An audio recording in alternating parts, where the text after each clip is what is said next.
warahmatullahi wabarakatuh. Waalaikumsalam warahmatullahi wabarakatuh. Selamat siang semuanya. Siang Bapak. Kan udah pada istirahat ya, udah pada makan belum? Belum makan. Punya uang. Kok bisa? Akhir gula. Terakhir Pak. Gak dibuat bekal emangnya? Ya. Yang bener. Bener. Benar. Oke, kalau gitu sebelum kita masuk ke materi, kan minggu lalu kita sudah belajar tentang lapisan-lapisan dari permukaan bumi. Dan juga ada siklus batuan. Nah, untuk materi selanjutnya kita akan belajar mengenai tenaga endogen dan tenaga eksogen. Nah, sebelum masuk ke materinya, oh ya kita belum absen ya? Ya. Yes, sure. Kira-kira ada yang nggak masuk belum? Nggak masuk. Kira-kira siapa? Kenapa? Izin. Apa ada lagi? Pulang. Sama apa biasa. Kenapa itu? Izin. Kumpul, Pak. Izin kumpul. Oh, izin. Jadi ada dua orang yang nggak masuk ya hari ini? Ya. Iya. Oh, oke. Siap, dicatat dulu. Nah, sudah. Sebelum kita masuk ke materi, Bapak mau ngasih beberapa gambar. Mungkin bisa diidentifikasi. Ini dari gambar dua ini.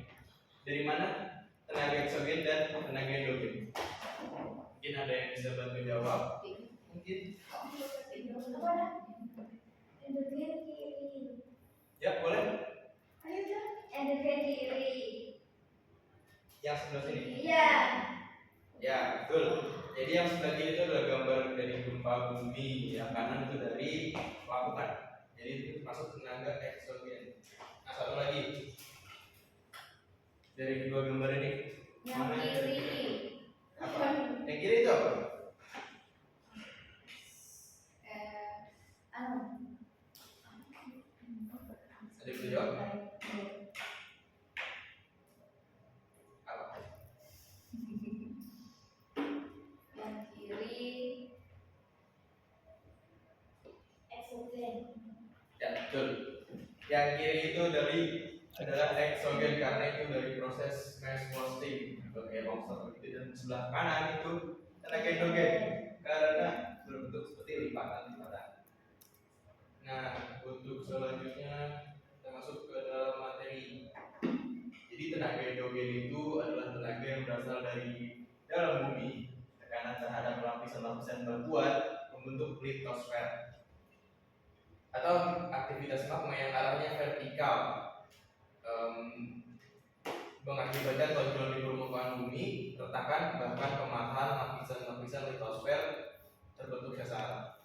Untuk contoh dari tenaga endogen sendiri itu ada tektonisme, vulkanisme, dan juga seisme. Selanjutnya masuk ke dalam tektonisme. Nah, tektonisme dari dalam bumi menyebabkan perubahan letak atau dislokasi dan bentuk atau deformasi kulit bumi dikenal sebagai tektonisme yang disebabkan adanya pergerakan arus konveksi yang ada di mantel bumi.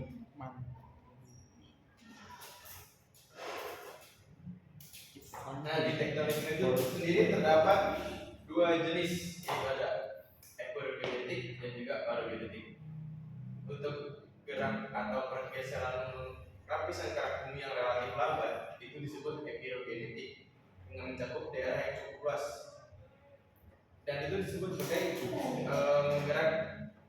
Dan contohnya sendiri itu adalah gerak positif dan juga gerak negatif. Nah, untuk gerak positif sendiri itu seperti daratan yang turun. Bisa dilihat dari gambarnya, daratannya turun sehingga terlihat seperti laut yang naik, padahal daratannya yang turun. Nah, untuk yang negatif itu daratannya yang naik, jadi seakan-akan kita melihat lautannya yang turun.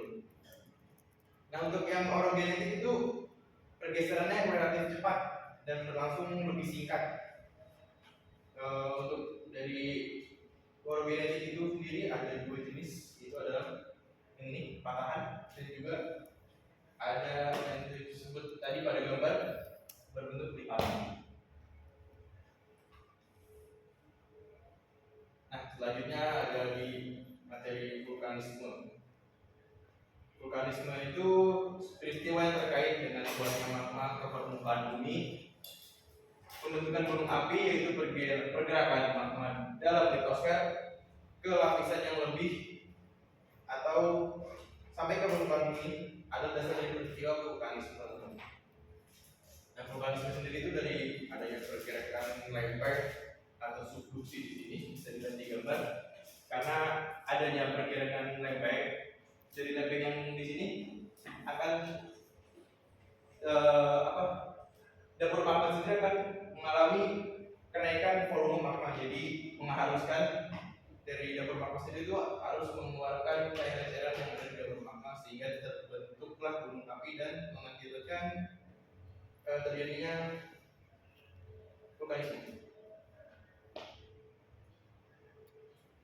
Yang selanjutnya adalah seisme. Seisme atau gempa bumi adalah getaran di permukaan bumi yang terjadi karena pergerakan lempeng di keras bumi. Gelombang seismik disebabkan oleh pelepasan energi yang tiba-tiba.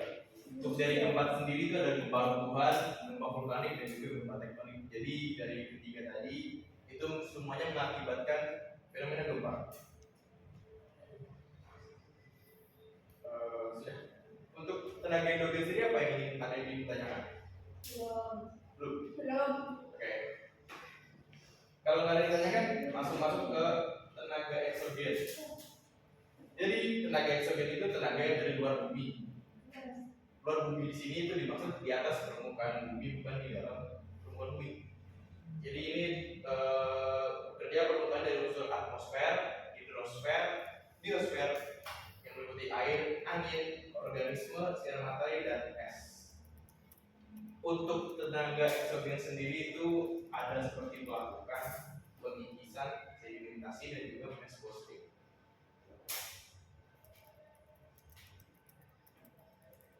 Nah, untuk melakukan sendiri itu proses penghancuran massa batuan yang membentuk litosfer menjadi bagian-bagian yang lebih kecil dikenal sebagai pelapukan. Pelapukan biasanya dibagi menjadi tiga kategori. Ada kimiawi, mekanik, dan juga organik. Nah, untuk yang digambar di sini ada yang bisa dilihat itu termasuk dari pelapukan kategori apa? Mekanik. Ya, betul, mekanik. Karena ini merupakan dari seperti adanya sinar matahari dan sebagainya. Nah, untuk dari proses kimiawi itu seperti dari proses batuan yang terkena tetesan atau cairan-cairan. Dan untuk yang biologis itu sendiri karena akibat makhluk hidup seperti akar tumbuhan dan juga lelut. Masuk ke dalam pengikisan atau erosi. Jadi pengikisan itu juga dikenal sebagai erosi, adalah proses pelepasan dan pemindahan massa batuan. Massa batuan secara alami oleh tenaga yang bergerak di atas permukaan bumi. Nah, penyebab itu ada 4. Oleh air disebut abrasi, oleh air laut disebut abrasi, oleh es disebut eksasi, dan oleh angin disebut deflasi.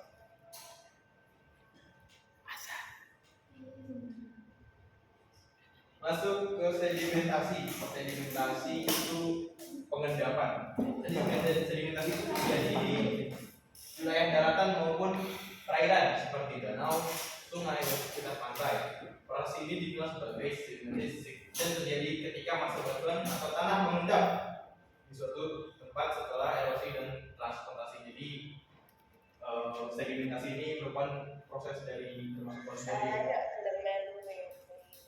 erosi yang akibat hasil akhirnya membentuk endapan sedimentasi. Untuk jenis-jenis endapan sendiri itu ada 3.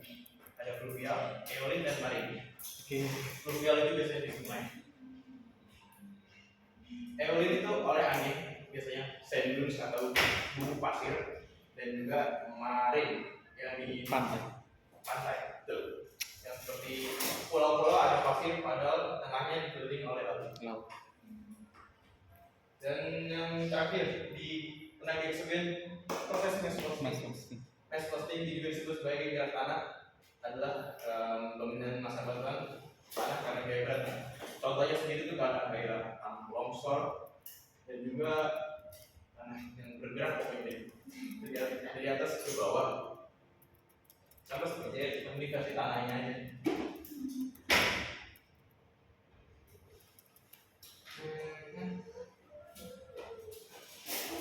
Nah, untuk itu segitu aja dari materi tenaga eksogen dan tenaga endogen. Kira-kira apa ada yang ingin ditanyakan? Apa ada yang kurang jelas? Mungkin jelas semuanya. Sudah jelas? 10 menit. Kalau sudah jelas, apakah kalau itu saya ingin mengevaluasi kalian semua? Karena kan sudah jelas katanya kan? Saya belum. Yang benar. Iya, tapi nggak mau nanya. Ya, begitu. Kan nggak apa-apa kita belajar sama-sama. Lagi gabut pak. Ya, udah, kalau itu saya nanya. Nanyanya ke yang jawab, ngerti aja coba. Kaji aja Pak. Oke, kaji aja. Lo ke Afi aja, Pak Afi kan yang nyimak dari tadi gitu loh. Aku tak baca tadi penjelasannya kok. Oh. Ya, apa? Lah apa enggak ini? Kita belajar aja sama-sama, nggak usah Oh, saya. santai aja sama saya mah. POV, POV.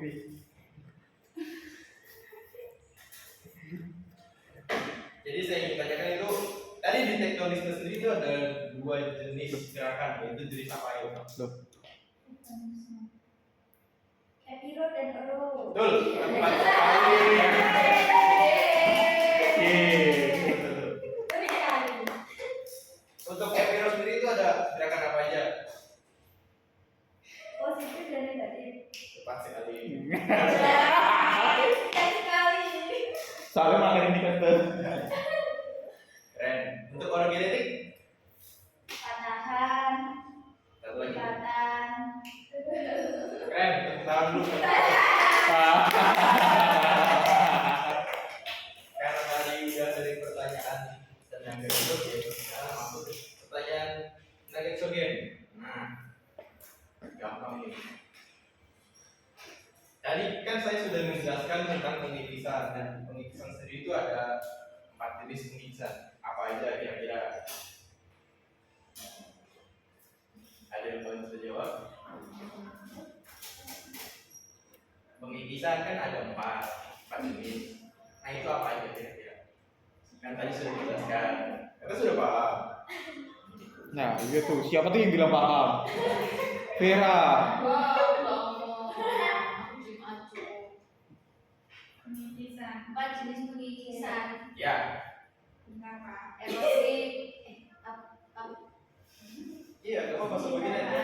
abrasi, Abrasi. deflasi, eksarasi. Ya, betul. Ya itu disebabkan oleh apa aja dari tempat itu? Bentar. Wah, Pak, tuh browsing tuh Pak. Lupa Pak. lupa. Bentar. Daripada aja ada. Murid bandel loh. Kalau abrasi itu erosi yang disebabkan oleh air yang mengalir. Kalau abrasi itu pengikisan air laut. Kalau erosi deflasi atau erosi angin itu yang disebabkan oleh tenaga angin yang menerbangkan butiran pasir dan mengendap di suatu tempat. Lalu yang terakhir erosi es itu yang pengikisan oleh angin. Erosi es ditimbulkan oleh tenaga es. Ya, betul. Jadi ada 4 ya. Itu air itu abrasi oleh air, abrasi oleh air laut, es itu ekshalasi oleh es, dan juga deflasi itu disebabkan oleh angin. Nah, untuk pertanyaan terakhir nih, gampang aja deh. Coba menurut kalian contoh dari tenaga endogen tenaga endogen itu ada apa aja? Kan tadi sudah dijelaskan di awal. Ada ini, ada itu, ada ono. Tektonisme, Ya, Vulkanisme. ya. Satu lagi.